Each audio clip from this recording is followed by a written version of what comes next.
हैन फेसबुकमा आजकल मेरो किन हाफ ब्लग मात्रै पोस्ट हुन्छ हौ। अनि आज कटहर खानु पर्यो भनेर यसो कटहर लिन गएको, अभागी खप्पर रित्ते हात फर्किनु पर्यो।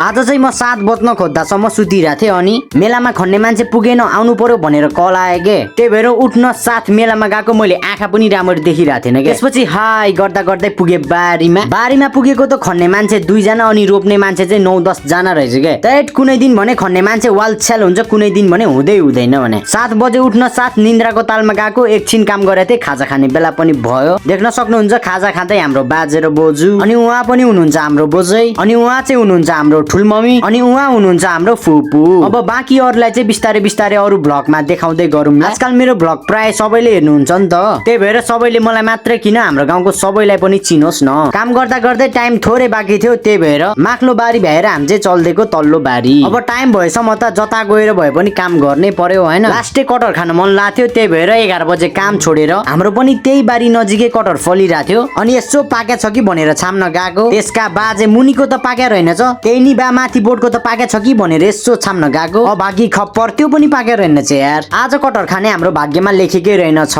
भन्दै घर आएर बिहानको तरकारीहरूलाई ग्यासमा एकैछिन तताएर भुटिया भात पनि रहेछ, त्यसमै मासु र तरकारी हालेर मैले चाहिँ खाएँ खाना। अनि फेरि 3 बजेतिर बारीमा गए। अब त हाम्रो पनि 2-3 दिनमा त कोदो रोपेर भ्याउँछ होला हौ, खुसी लाग्छ यार। अनि यो फेसबुकमा चाहिँ के भएको हो, मैले जहिले 2 मिनेटको भ्लग पोस्ट गर्छु, तर जहिले आधी भ्लग मात्रै पोस्ट भइदिन्छ क्या। यस्तो किन हुन्छ कसैलाई थाहा छ भने कमेन्ट गर्न सक्नुहुन्छ। अनि हिजो अस्तिको फुल भ्लग हेर्न चाहनुहुन्छ भने मेरो टिकटकमा गएर हेर्न सक्नुहुन्छ, त्यहाँ चाहिँ फुल छ क्या। अनि हेर्ने मात्रै हैन, फलो पनि गर्न नबिर्सिनु होला। अनि म चाहिँ कहिले पनि मेरो भिडियोहरु हेरि बस्दैन, त्यही भएर फेसबुकमा आधी भ्लग मात्रै पोस्ट हुन्छ भनेर मलाई मेरो साथीले भन्सी मात्रै थाहा भयो क्या मलाई। त्यही भएर आज चाहिँ मैले फेसबुक अपडेट गरेको छु। हो आजदेखि चाहिँ फेसबुकमा पनि फुल भ्लग पोस्ट हुन्छ होला। अनि म अस्तिले एक पाटा खनेर चाहिँ म घर आएर यसो हेरेको जुठो यो थाल साल कराई सरै के रहेछ। अनि सबैलाई मस्तले धोएर भात बसालेर पनि मलाई गर्नुपर्ने हुन्छ बेलुकाको लागि खाना तयार। त्यसपछि कराई बसालेर हिजो अस्तिको मासु पनि थियो, अनि त्यसलाई मज्जाले च्वाइ भुटेर तयार पारे बेलुकाको लागि खाना।